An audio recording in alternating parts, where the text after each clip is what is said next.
আসসালামু আলাইকুম, welcome to moments by Nazrin. আশা করি সবাই ভালো আছেন। স্বাগত জানাচ্ছি আমার নতুন একটি ভিডিওতে।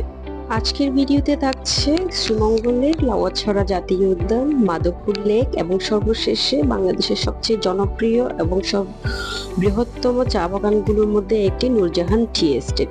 সাথে থাকবেন, আশা করি ভালো লাগবে।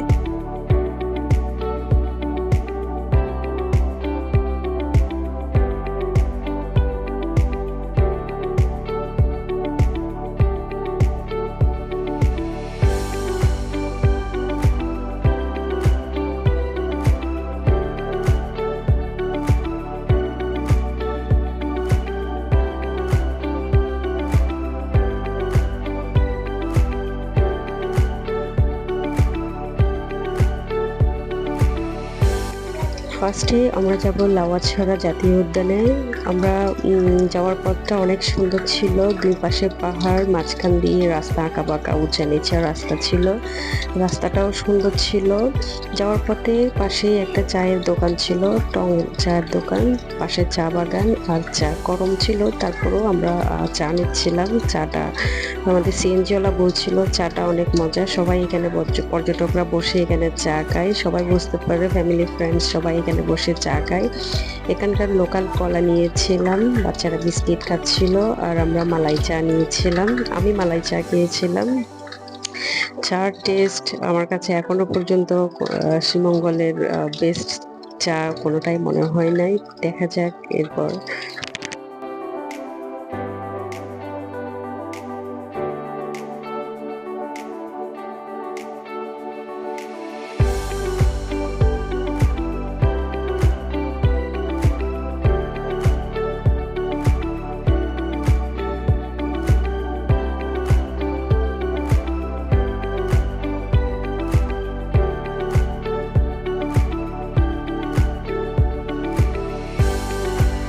প্রায় ঘন্টাখানেকের রাস্তা পার হয়ে আমরা চলে আসলাম লাউয়াছড়া জাতীয় উদ্যান। এখানে হচ্ছে পার পার্সন অনুযায়ী টিকিট দেওয়া হয়, এটা এইজ অনুযায়ী টিকিট ভাগ আছে, বাচ্চা বড়দের জন্য। আপনারা দেখে নেবেন, আমি শিওর না দেখে বলতে পারছি না, টিকিটটা আমার হাজব্যান্ড নিয়েছিল।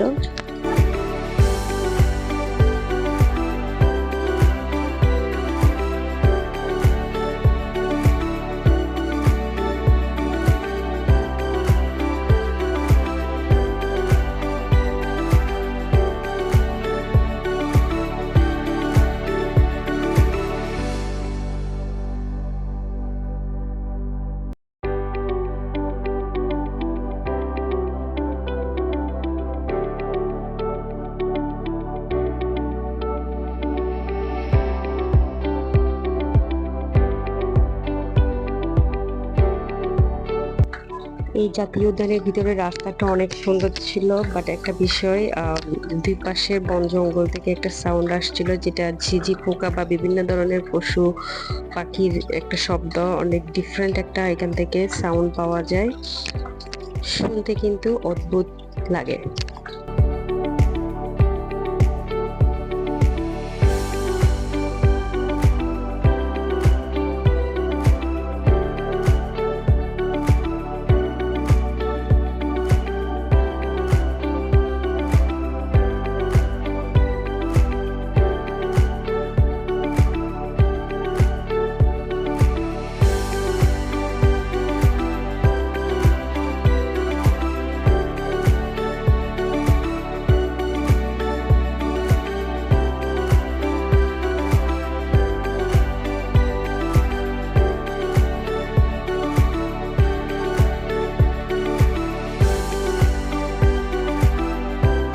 এটাই সেই বিখ্যাত রেল লাইন, যেটা আমরা প্রায় সময় অনলাইনে বা দেখতে পারি, ফেসবুকে অনেকে ছবি আপলোড করে, দেখার খুব ইচ্ছে ছিল।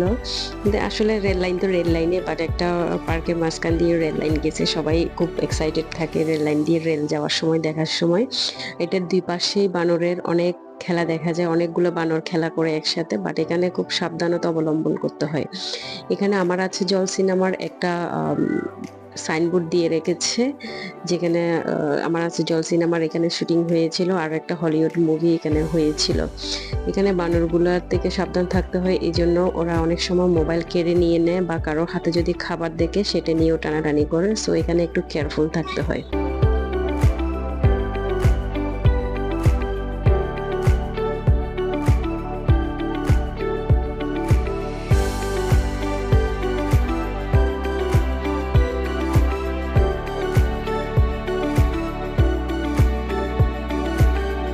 আমরা এখান থেকে বেশি ভিতরে আর যাই নাই। এখান থেকে উপজাতি দিয়ে খাসিয়াপল্লীতে যাওয়া যায়, এটা একটু অনেক ভিতরে। এই উদ্যানের লাস্টে হচ্ছে খাসিয়াপল্লী।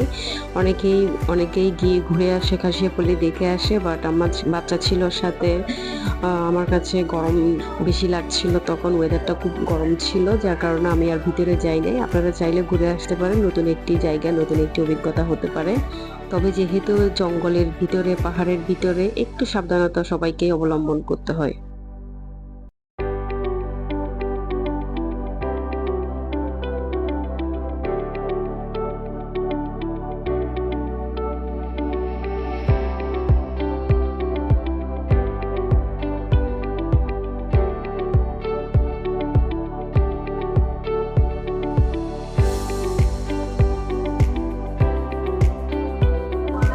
এখান থেকে ট্রেনটি আসা যাওয়া করে, যেটা চট্টগ্রাম সিলেটের যাওয়া আসার ট্রেনটাই এখান দিয়ে যাওয়া আসা করে।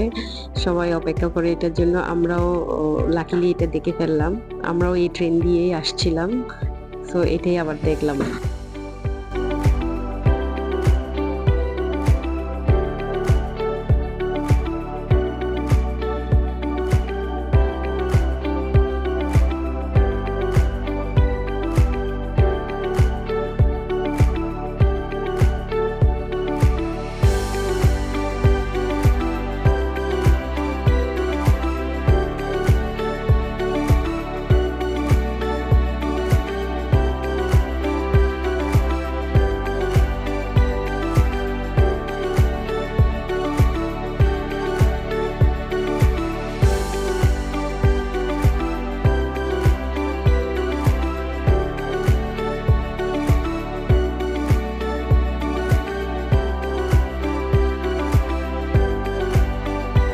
প্রচুর গরম ছিল। জাতীয় উদ্যান থেকে বের হয়ে আমরা একটু ঠান্ডা বা ডাব খেলাম।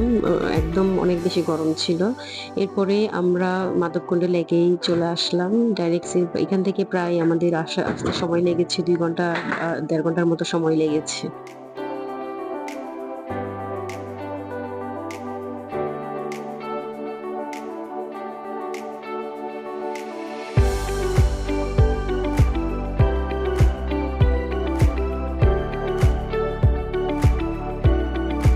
মাধবপুর লেকে যাওয়াটা আমার কাছে কেন জানি মনে হয়েছে একটু ওয়েস্টেজ মনে হয়েছে। এখানে তেমন কিছু নাই, বসারও জায়গা নাই। একটা পাহাড়ের উপর উঠে চা বাগান দেখা, মাঝখানে একটা লেক আছে, লেকের মধ্যে শাপলা আছে, যেটা আমার কাছে তেমন কিছু অ্যাট্রাকটিভ কিছু মনে হয় না। আপনারা চাইলে আসতে পারেন, আবার না আসলেও আমার কাছে তেমন কিছু মিস হবে ওরকম ব্যাপার না। বাট কেন জানি মনে হচ্ছে শীতকালে আসলে আর একটু বেটার লাগতে পারে। এখানে এসে আনারসটা খাইলাম, আনারস খেয়ে অনেক বেশি ভালো লাগছিল। ওরা মশলা মাখা আনারস দিয়েছিল, পাহাড়ি আনারস, ছোট ছোট আনারস, অনেক মিষ্টি ছিল, একদম জুসি একটা আনারস ছিল, বেশ ভালো লাগছিল। এটা ট্রাই করবেন সবাই।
মাধবকুণ্ড লেকেই আর একটা এক্সপিরিয়েন্স হলো, যেখানে দিদিরা কাজ করেন চা বাগানের, চা মালিনী, ওনারা যেটা দেখাইছে আমাদেরকে, খাওয়াইছে অবশ্য, যেটা অনেক অনেক অনেক কষ্ট করে অনেকক্ষণ ধরে একদম ক্লিন হ্যান্ড করেই একটা চা পাতার ভর্তা বানাই খাওয়াইছে। আমরা এমনি এমনি খাইছি, এটা পানির মতো একটু ঝাল ঝাল করে করেছে, খেতে কিন্তু মজাই লেগেছে। ওনারা এটা ভাত দিয়ে এভাবে খায়।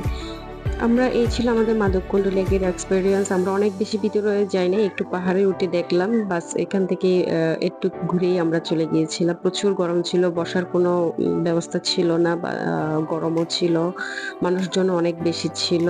এরপরে আমরা সেই চলে আসলাম নূরজাহান টি এস্টেটে। যাওয়ার পথে রাস্তাটা কিছুটা ভাঙা ছিল, তারপরেও মনে হচ্ছিল, দুই পাশ তাকালেই মনে হচ্ছিল ভাঙা রাস্তাটাও আর মাথায় ছিল না। এত সুন্দর লাগছিল, মনে হচ্ছে এই রাস্তা যেন শেষ না হয় এমন।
শ্রীমঙ্গলে আমার কাছে সবচেয়ে সুন্দর লেগেছে, সবচেয়ে ভালো লেগেছে এই নূরজাহান টি এস্টেট দিয়ে যাওয়ার পথের রাস্তাটা।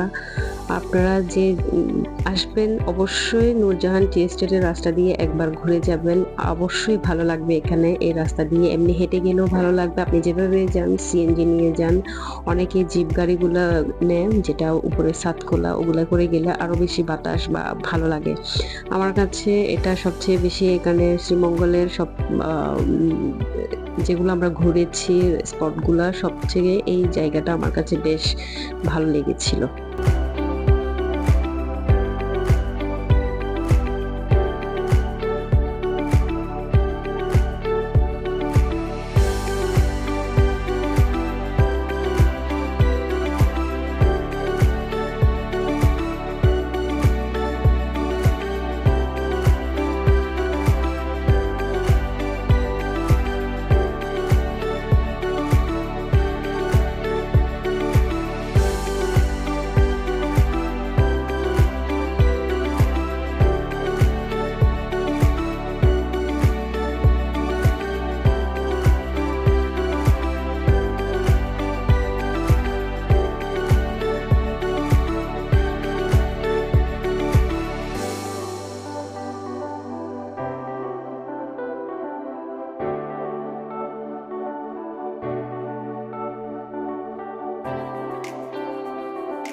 নূরজাহান টি এস্টেট থেকে বের হয়ে যাওয়ার পথে পাইরেটস ওটস একটা রিসোর্ট সামনে আসলাম। এটা মোশাররফ করিমের একটা রিসোর্ট, যেটাতে আমরা যাওয়ার কথা ছিল, বাট অনেক বেশি রিভিউ দেখার পর দেখলাম অনেক বেশি ভিতরে জঙ্গল, আশেপাশে তেমন কিছু নাই, যার কারণে আমরা আর বুকিংটা করি নাই। একটু নেমে দেখে নিলাম, দেখতে একটু ডিফারেন্ট আছে ঘরগুলো, একদম চাইনিজ বা জাপানিজ ঘরগুলোর মতোই ছিল। এই ছিল আমার আজকে 3টি জায়গার 3 ধরনের এক্সপিরিয়েন্স আপনাদের সাথে শেয়ার করলাম। যাওয়ার পথে আমি একটা চায়ের দোকান থেকে, চা পাতার দোকান থেকে, সাকিব টি হাউস থেকে চা পাতা নিয়েছি। দেখা যাক, শ্রীমঙ্গলে আসছি, চা পাতা তো নিতেই হয়, এখানকার চা পাতা টেস্ট করে চা মজা পাই নাই, দেখা যাক এখান থেকে চা পাতা নিয়ে কেমন রিভিউ আসে। সবাই ভালো থাকবেন, আল্লাহ হাফেজ।